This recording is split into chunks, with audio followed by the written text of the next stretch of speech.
We usually have on this channel the greatest speeches in the world ever given by world leaders, mostly encouraging, uplifting their countries, and promoting the lives of those less fortunate in their countries.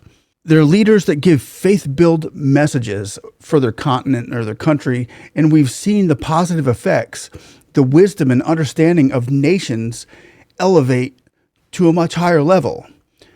But this speech is different. This speech is not that.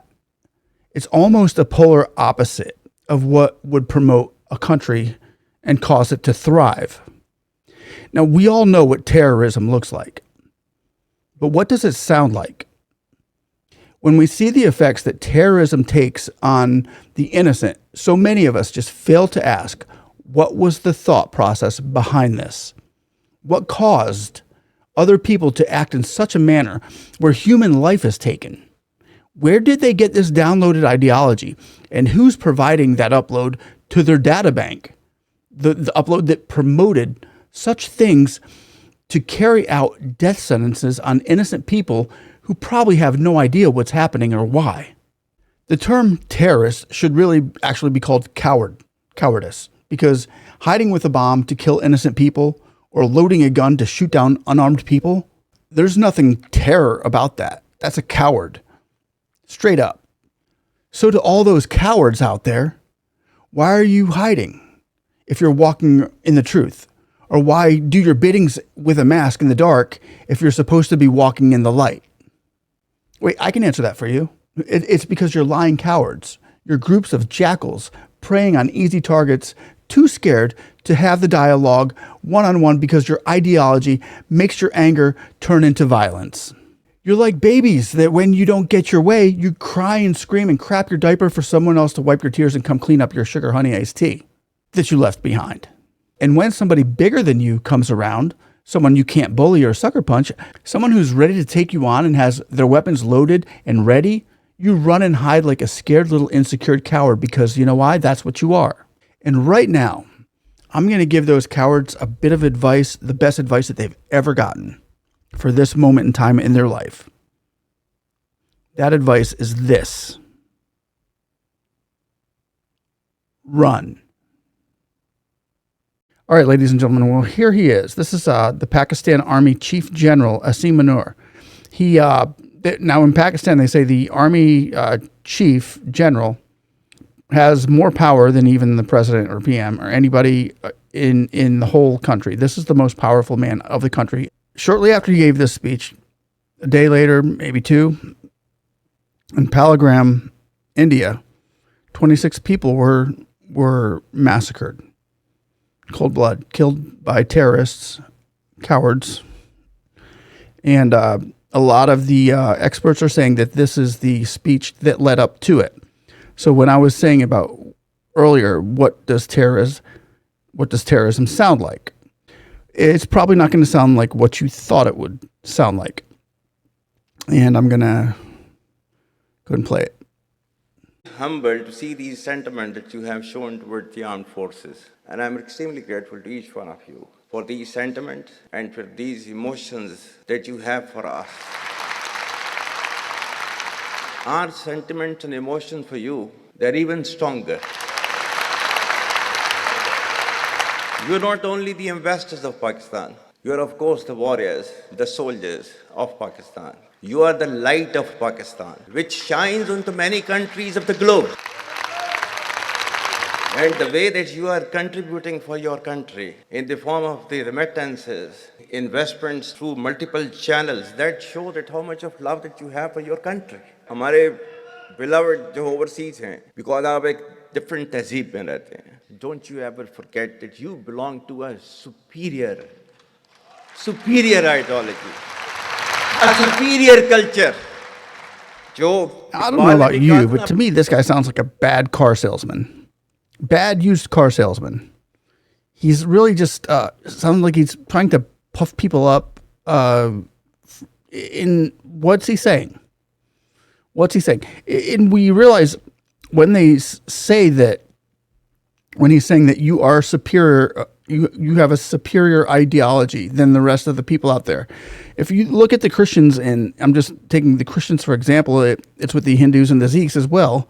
80% of them, the religion there, are sewer cleaners, literally cleaning up crap. They look down upon anybody that's not given over to their ideology. And it is an all Islam country is what I'm going to let it go ahead and play on here. But just to give you an idea, this is to me just who would follow this? Who would follow this guy anywhere? Honestly, let me know down below and we'll keep going. A superior culture. जो इकबाल ने भी कहा था ना, अपनी मिल्लत पर क़ियास अक़वाम मग़रिब से न कर, ख़ास है तरकीब में क़ौम रसूल हाशमी. कहाँ जाता है कि जी, there's a brain drain which is taking place in Pakistan. Oh, come on, is it this the brain drain? Is it not the brain gain which has taken place? That we have sent such fantastic ambassadors abroad that you are representing our country in every nook and corner of the world. Is this the brain drain? And if this is the brain drain, then we would like to continue with this brain drain for an indefinite period of time. Pakistan की कहानी अपने बच्चों को जो है आपने जरूर सुनानी है ताकि वो पाकिस्तान की कहानी ना भूलें. Well, our forefathers, they thought that we are different from the Hindus in every possible aspect of life. Our religion is different. Our customs are different. Our traditions are different. Our thoughts are different. Our ambitions are different. That was the foundation of the two-nation theory that was laid there. That we are two nations. We are not one nation. So because of that, our forefathers, they struggled, mounted that incessant struggle to create this country. Our forefathers, they have sacrificed immensely, and we have sacrificed a lot for the creation of this country, and we know how to defend it. My dear brothers and Let me know what you think about that. Where he's literally saying that we are Islam only. We believe different. We think different. No, we cannot coexist with other nationalities. If that's the case, then you got me thrown. I'm in America. We coexist. We coexist with the Muslims and you name it. The Christians and the Muslims, they get along great. The Hindus and the Christians, Muslims, we all get along just fine. They coexist and can exist. But his country, he does not want that. They do not want that. And this is the message that he's spreading. We can't have it. This is not what we put the country here for. We put the country for Islam and Islam only. So when you start thinking about equality, when you start thinking about human rights, well, if you're not Islam, you have no rights, basically.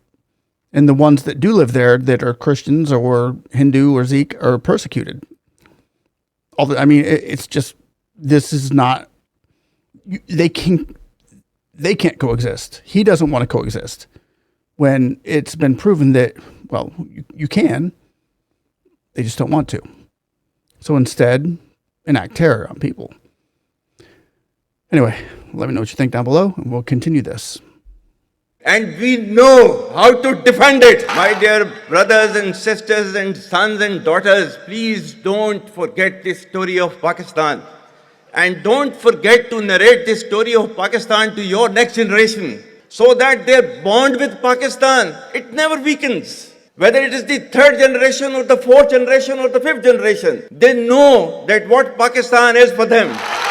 आज तक इंसानियत की तारीख में सिर्फ दो रियासतें हैं जो कलमे की बुनियाद पर बनी हैं. पहली जो थी उसका नाम है रियासत तैयबा, क्योंकि तैयबा जो है वो नबी करीम सल्लल्लाहु अलैहि वसल्लम ने उसको नाम दिया था. और जबकि कुरान में उसका नाम है यसरब, या अहले यसरबा ला मुकाम लकुम फरजिउ, ये कुरान में नाम है उसका, जो आज जिसको मदीना अल मुनव्वरा कहा जाता है. और दूसरी रियासत जो है वो उसके 1300 साल के बाद अल्लाह ताला ने ये आपकी बनाई है कलमे की बुनियाद के ऊपर.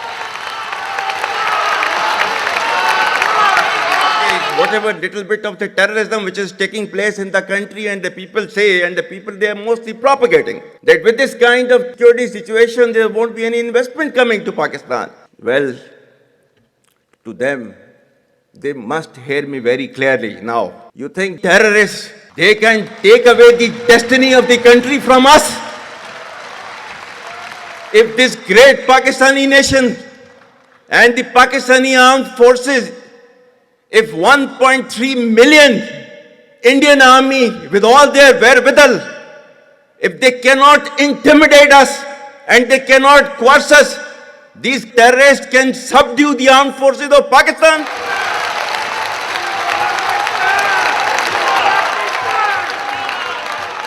और बलूचिस्तान जो है, जो कि पाकिस्तान की डेस्टिनी है. I just got to mention something about the crowd cheering and at certain times standing up and applauding. It seems very unorganic. Like, why?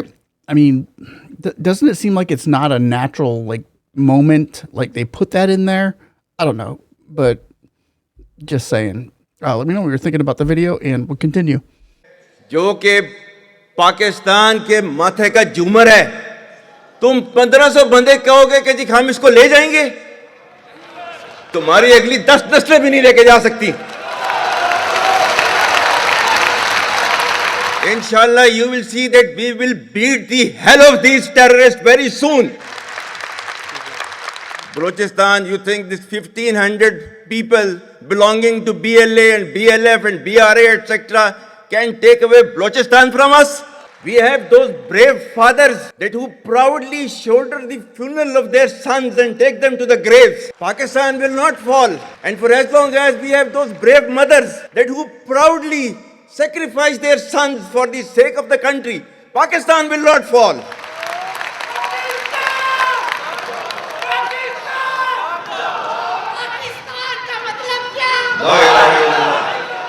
आपके मुल्क के सिक्योरिटी के इदारों को. Now, just a message to the mothers out there that he's talking to. This guy's asking for your children. Sacrifice your children for what the ideology is.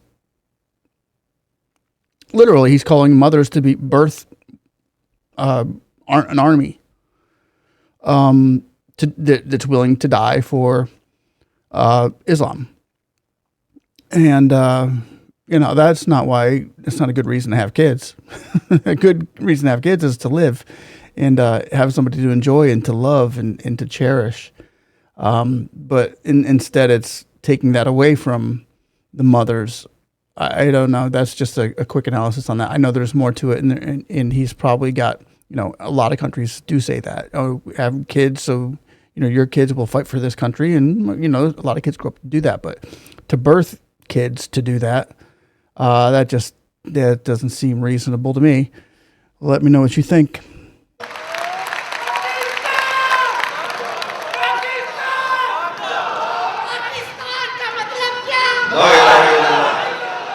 आपके मुल्क के security के इदारों को, those that who are sacrificing their lives on daily basis for your safety and security and for the well-being and defense of the country, जो उनको belittle करता है, he is actually friend of enemy and he is enemy of Pakistan. Pakistan needs to be a hard state, a country whose all institutions, whose all departments, organizations, divisions, allied departments, they are working as per the law, they are fully operational, and everything has been done as per the constitution, is a hard state. ये social media का मैं.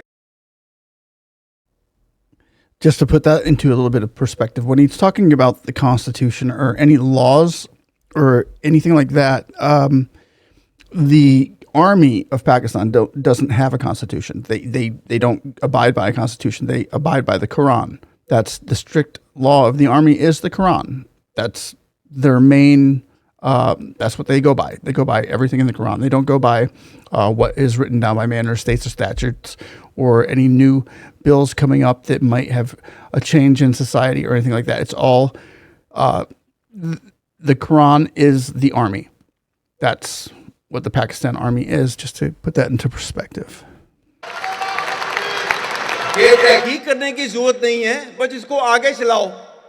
Our stance, government stance on Kashmir is absolutely clear. It was our jugular vein. It is our jugular vein. We will not forget it. And we will not leave our Kashmiri brethren in their heroic struggle, what they are waging against the Indian occupation. And we have fought free war for Kashmir. To the Muslims of the Gaza also. Now, there where he says Kashmir is our jugular. He's talking about the river that flows through Kashmir. The water that comes into Kashmir is their jugular. It means literally whoever owns that access of water, it's the lifeline of Pakistan. Where if India right now is in ownership of that water line, I believe that they own the dam. And he's saying that India should not own the dam of Kashmir. That is our jugular vein. We need to make sure that, even treaties, whatever we got to do to make sure that cannot be cut off by India, do whatever we have to do. Fought free war for Kashmir. To the Muslims of the Gaza also. Every kind of support that has been extended. And it is Pakistan, in the strongest possible words have been used by Pakistan for the Muslims of the Gaza and Palestine. So it's not a question of when will Pakistan rise. It is no more a question. Pakistan has already started rising. The question is how fast and how quickly can you rise? That is the question. And we will definitely guide this country to occupy its rightful position in the Committee of the Nations. If you come across difficulty, face it. Stand before that difficulty and overcome that difficulty. And chart out your path toward that destiny which Allah Ta'ala has promised you. And we will reach there, inshallah, regardless of all these difficulties. Pakistan, Hamesha Zindabad.